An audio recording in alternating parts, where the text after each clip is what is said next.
Hi friends, in this video let us solve a signal system related question asked in GATE 2006 EC paper.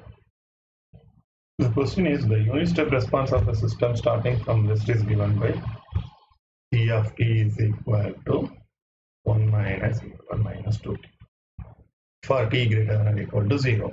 What is the transfer function? For transfer function it is step response.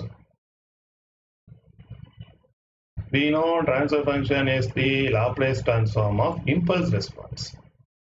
So what we have to do? First we have to find the impulse response. So what is impulse response? Impulse response is the differentiation of step response, right?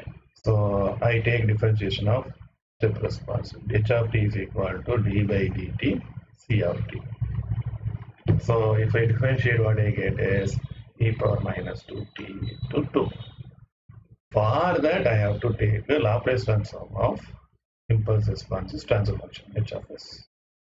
That is given by 2 divided by, for e power minus t, 1 by s plus 2.